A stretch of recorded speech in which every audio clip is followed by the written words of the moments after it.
Hi everyone, I hope you're having a wonderful day. Today, we're diving into a story that asks a chilling question. How far can jealousy go before it destroys everything? In this episode, we follow Alex and Lytuna, whose quiet happiness hides the shadow of a dangerous secret. A secret born from Mai's envy and obsession. If you've ever wondered what happens when love, greed, and betrayal collide, this is a story you don't want to miss. Tell us in the comments, what do you think of Mai's choices? Do you believe Alex and Lytuna truly deserve the peace they've finally found? And if you enjoyed this story, don't forget to hit subscribe so you won't miss more emotional tales like this one. The morning unfolded quietly over the small town, where sunlight spilled through low clouds and rooftops still damp from dew. Alex sat across from his mother at the breakfast table. The smell of warm soy milk and toasted bread lingered in the air. Simple, familiar. "You've been going to the farm quite often lately," she said, her tone calm but curious. Alex smiled faintly. "Lytuna's business is growing fast. I just want to make sure everything stays smooth." His mother nodded approvingly. "She's a good woman, Alex. You've chosen someone kind." Before he could answer, his phone vibrated. He excused himself, stepping into the small courtyard outside. The morning breeze carried the faint scent of wet earth. "Mr. Alex," came Officer Tran's voice, formal and steady. "We've brought Dewey back in for questioning. Nothing to worry about yet, but we'll update you when we can." Alex frowned slightly. "Is there progress?" Tran paused for half a beat. "We're verifying a few things. Please don't concern yourself too much for now." Then, the line went dead. Alex stood there a moment longer, the unease creeping quietly into his chest. He could sense it. There was something Tran wasn't saying. At the police station, the atmosphere was firm and disciplined, the kind that made every sound, every shuffle of a chair, every exhale, feel like it was being recorded. Dewey sat at the interrogation table, smaller than before, his eyes sunken, his hands clasped together tightly. Officer Tran placed a folder down, voice calm but deliberate. "We've recovered more data from your phone. There's something you didn't mention." Dewey hesitated. "I already told you everything." Tran pressed a small recorder. A woman's voice filled the room, cold, clear, and sharp as glass.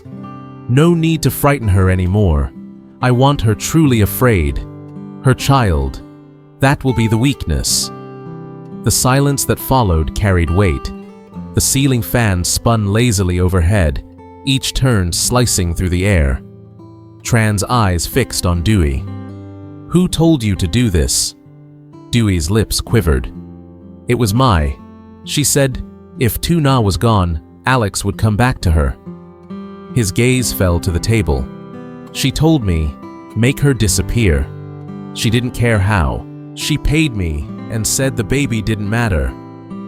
He swallowed hard, then added, voice trembling, "But I didn't do it. I couldn't. I only know how to scare people, women, the weak. I've never hurt anyone for real. I didn't dare." Tran studied him for a long moment, then leaned back in his chair. "Fear doesn't make you innocent, Dewey. It just means you were lucky enough to stop in time." Dewey didn't answer.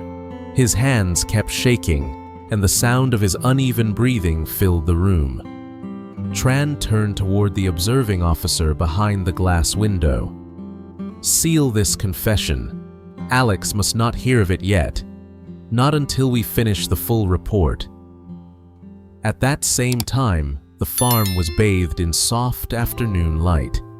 The air carried the smell of grass and ripening fruit. Lytuna was crouched beside a bed of vegetables, her hands brushing away a few stray weeds. The leaves glistened under the sunlight, rich and green. "These are organic," she said cheerfully. "Good for health. I'll cut some for Alex's mother later." Not far away, Henry sat in his baby stroller, babbling happily as if interviewing the butterflies that danced around him. His giggles floated through the garden like music, light and alive. When Alex arrived, he carried a small box in his hands, new labels for Lytuna's fruit shop. She looked at him in surprise. "What's that?" "Your new logo," he said, smiling. "You're a real business now." Lytuna laughed, brushing hair from her face. "You think of everything." Henry cooed, reaching toward his father. Alex bent down, lifting the baby gently. For a moment, he looked at the two of them, Lytuna, radiant in the sunlight, and Henry, small but full of life, and the heaviness from that morning dissolved. They had no idea that, only a few kilometers away, the truth about how close they had come to danger sat locked in a file marked "Confidential." Later that afternoon, in his quiet office, Officer Tran replayed the recording once, then stopped midway. The room was still, except for the faint ticking of a wall clock. A younger officer asked softly, "Sir, do you think she really meant it, to harm a child?" Tran's expression didn't change. Jealousy doesn't think, it just consumes. "We'll keep this under wraps for now. If Alex finds out too soon, it could break more than it mends." He leaned back, gazing out the window. The late sun touched the city's roofs with gold, making even the concrete look gentle. "Some truths," he murmured, "are better left sleeping." Back at the farm, the air had cooled with the evening breeze. Lytuna sat by the porch, trimming the vegetables she'd picked. Henry's tiny hand kept reaching for the basket, laughing every time she pulled it away. Alex joined them, sitting close enough that their shoulders brushed. "It's a good day," she said softly. He nodded. "Yes, maybe the best in a long time." They didn't know, and perhaps it was mercy, because only days ago fate had quietly turned on its axis, just enough to let them smile again. The afternoon sun drifted lazily across the sky, casting soft golden light over the fields behind the farmhouse. The air was calm, too calm, the kind that carried the illusion of safety. Lytuna stood by the pond, her dress fluttering gently in the breeze. She watched Henry chase the edge of sunlight with his tiny hands, his laughter echoing through the open space. Alex sat nearby, mending an old bamboo chair, his focus quiet and steady. From a distance, it looked like peace. But if fate had tilted just slightly in another direction, if the darkness lurking behind them hadn't been revealed in time, would this laughter even exist? Would this garden, this warmth, this love have survived the shadow that almost swallowed it?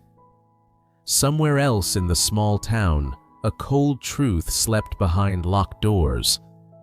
Inside the police archive room, Officer Tran closed the last folder marked "Confidential." Case 417. He had listened to the recordings again, the sharp, controlled voice of Mai, the one that had turned a simple act of jealousy into something nearly monstrous. "She doesn't deserve him. She ruined everything. If she disappears, Alex will see it. He'll see me again." Those words still rang in his ears. They weren't spoken in rage, but in precision, the calm of someone who believed the world owed her something. Tran had seen many forms of guilt, but none colder than this, the kind that justified itself. He placed the evidence back into the cabinet and locked it. The key clicked with finality. Justice would run its course, but some stories were better left unspoken. Alex didn't need to know every dark corner of what had almost happened. Back at the farm, the day moved on with the kind of softness that life rarely allowed.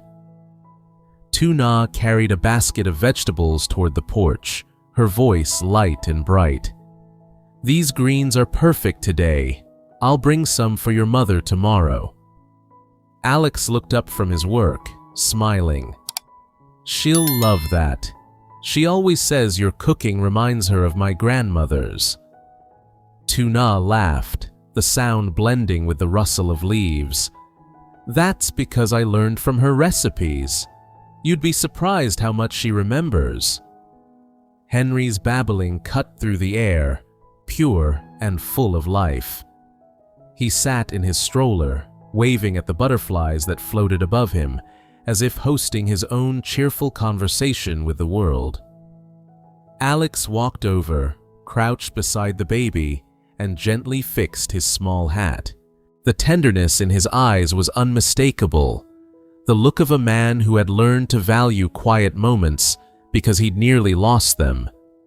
If Mai's plan hadn't been exposed, if Dewey's fear hadn't cracked under guilt, how different would this scene be now? Would Lytuna still be here, her laughter filling the afternoon air? Would Henry's tiny fingers still reach for the light? In another part of town, Mai sat in a narrow interrogation room. Her wrists trembled slightly, but her face remained composed. There was no remorse in her eyes, only exhaustion and a strange calm that bordered on emptiness. Once, she had everything: a promising career, loyal friends, and Alex's respect. But envy had grown quietly inside her, whispering that it wasn't enough. It told her she deserved more, that she was owed something for all she'd endured. Now, all that remained was silence, the silence of choices that couldn't be undone. "Do you regret it?" an officer finally asked. Mai's lips parted, a faint smirk breaking the stillness.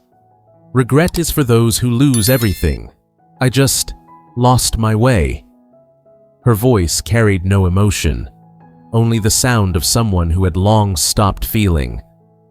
Outside the window, the world went on, motorcycles humming past, children laughing on the sidewalk. Life continued, indifferent to her fall. Evening crept softly over the farm. Alex and Lytuna sat beneath the mango tree, watching the sky fade into shades of amber. Henry slept peacefully in his mother's arms. Lytuna leaned her head against Alex's shoulder. "It's strange," she said quietly, "how life gives us peace after chaos, as if it knows how much we've endured." Alex nodded.